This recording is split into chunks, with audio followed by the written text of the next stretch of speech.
আধুনিক কর্পোরেট কৃষির সবচেয়ে বড় এক শত্রু কোনটা বলুন তো? ঘাস। ঘাসকে কর্পোরেট কৃষি নাম দিয়েছে আগাছা, আর মানুষকে ব্রেইন ওয়াশ করেছে এই আগাছা যেখানেই দেখবে পোড়া বিষ মেরে সাফ করে ফেলতে হবে। ঘাসকে কেন শত্রু বানানো হলো?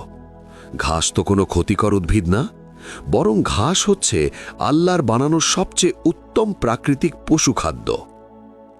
ঘাস পৃথিবীর সবচেয়ে প্রচুর ও দ্রুত জন্মানো উদ্ভিদ। এদেশে দেখবেন প্রচুর ঘাস জন্মায়, সেচ লাগে না, রাসায়নিক লাগে না, যত্ন লাগে না, অথচ সারা বছর বাঁচে। পোকায় ধরে না, রোগেও ধরে না, এমনকি পোড়া বিষ মেরেও এই ঘাস দমন করা যায় না। জমিতে বিষ মারে, কয়দিন পর আবার ঘাস গজিয়ে যায়। প্রকৃতিতে ঘাসের এই রকম হবার রহস্য কি? অবশ্যই এর কারণ আছে।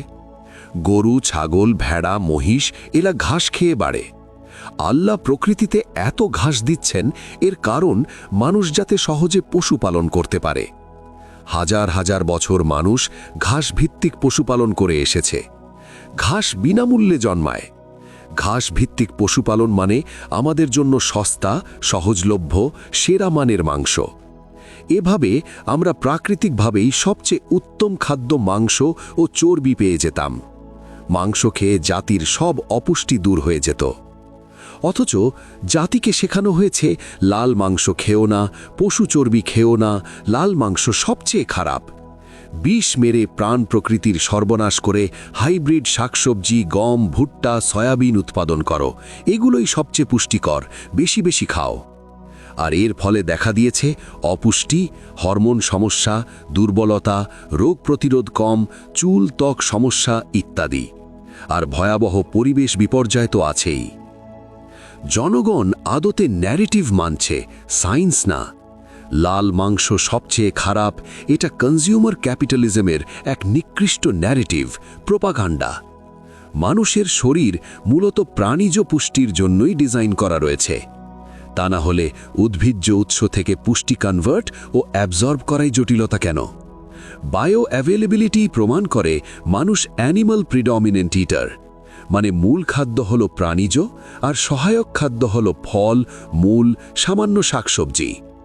পুষ্টি পেতে শাকসবজি বেশি বেশি খাও, এটা কনজিউমার ক্যাপিটালিজমেরই একটা ন্যারেটিভ। এদেশের বেশিরভাগ মানুষ প্রোটিনের মারাত্মক ঘাটতিতে আছে। মানুষ প্রোটিন খাওয়াকে মনে করে ভালো মন্দ খাওয়া, মানে 2 পিস মাংস আর একটু ঝোল হলে 3 প্লেট ভাত খেয়ে নেওয়া যায়, এটুকুই। অথচ যাদের শরীর বেড়ে উঠছে, যেমন শিশু, গর্ভবতী নারী বা স্তন্যদানকারী মা, তাদের শরীরে নতুন টিস্যু তৈরি হয় বলে পর্যাপ্ত প্রোটিন দরকার হয়। গড়পড়তা প্রাপ্তবয়স্ক মানুষের জন্য প্রতি কেজি ওজনে 0.8 গ্রাম প্রোটিন প্রয়োজন প্রতিদিন। এটা শরীরের ন্যূনতম চাহিদা মেটানোর জন্য। উদাহরণস্বরূপ 70 কেজি ওজনের একজন মানুষের দিনে প্রোটিন প্রয়োজন হতে পারে প্রায় 56 গ্রাম। নিয়মিত ব্যায়াম করলে প্রতি কেজি ওজনে 1.2 থেকে 2 গ্রাম প্রোটিন প্রয়োজন। খাবারে শুধু প্রোটিন থাকে না, এর সঙ্গে পানি, চর্বি, খনিজ আর ভিটামিনও থাকে। তাই যখন বলা হয় কারো 60 গ্রাম প্রোটিন দরকার, তখন এর মানে হলো সারা দিনে এমনভাবে খাবার খেতে হবে যাতে সব খাবার মিলিয়ে শরীরে মোট 60 গ্রাম প্রোটিন পৌঁছয়। লাল মাংস দিয়ে এই প্রোটিনের চাহিদা খুবই উত্তমভাবে পূরণ করা যায়। ধরা যাক কারো দৈনিক প্রয়োজন 60 গ্রাম প্রোটিন। প্রতিদিন প্রায় 250 গ্রাম রান্না করা গরু বা খাসি বা ভেড়ার মাংস খেলেই প্রায় 60 গ্রাম প্রোটিন পাওয়া যায়। তাই প্রতিদিন 250 থেকে 300 গ্রাম রান্না করা লাল মাংস খেলেই অনেকেরই দৈনিক প্রোটিনের চাহিদা পূরণ হয়ে যাবে। এই মাংস খেতে হবে পানিতে অল্প তাপে দীর্ঘক্ষণ সিদ্ধ করে, কমপক্ষে 2 থেকে 3 ঘন্টা। এভাবে মাংসের কোলাজেন, মিনারেল, অ্যামিনো অ্যাসিড ভালোভাবে বের হয়, খুবই নরম হয়, হজম সহজ হয়, শরীরে উত্তম রূপে শোষিত হয়। সাথে হালকা কিছু শাকসবজি ও সম্পূর্ণ শস্য খাওয়া যেতে পারে। স্বাস্থ্যের দিক থেকে লাল মাংস খাওয়ার সবচেয়ে উত্তম পদ্ধতি এটাই।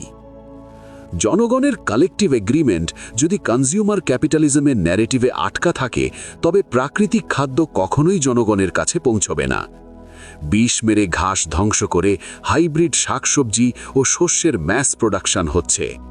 গবাদি পশু ঘাস না পেলে সেখানে কর্পোরেটদের কন্ট্রোল থাকে। বিনামূল্যের ঘাস বাদ দিয়ে কৃত্রিম খাদ্য খাইয়ে অ্যান্টিবায়োটিক হরমোন দিয়ে পশুপালন হচ্ছে, ফলে মাংসের দামও কমছে না, জনগণ অপুষ্টিতে ভুগছে। ওরা বলে ঘাস জমির উৎপাদনশীলতা নষ্ট করে।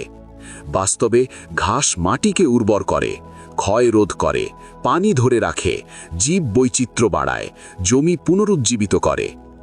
যতক্ষণ জাতি বিশ্বাস করবে লাল মাংস খারাপ, উদ্ভিজ্জ খাবারই সবচেয়ে পুষ্টিকর, ততক্ষণ স্বাস্থ্য ও পরিবেশের সর্বনাশ ঠেকানো অসম্ভব। উদ্ভিজ্জ খাদ্যের জায়গাটা পুষ্টির উৎস নয়, বরং সাপ্লিমেন্টারি হিসেবে রাখতে হবে। মূল পুষ্টি আসতে হবে প্রাণীজ খাদ্য থেকেই।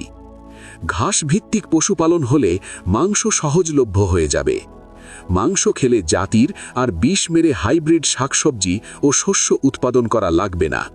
কৃষি তখন প্রাকৃতিকভাবে হবে, শুধু মৌসুমী শাকসবজি ও ফলমূল ও বৈচিত্র্যময় সব দেশি শস্য উৎপাদনের জন্য।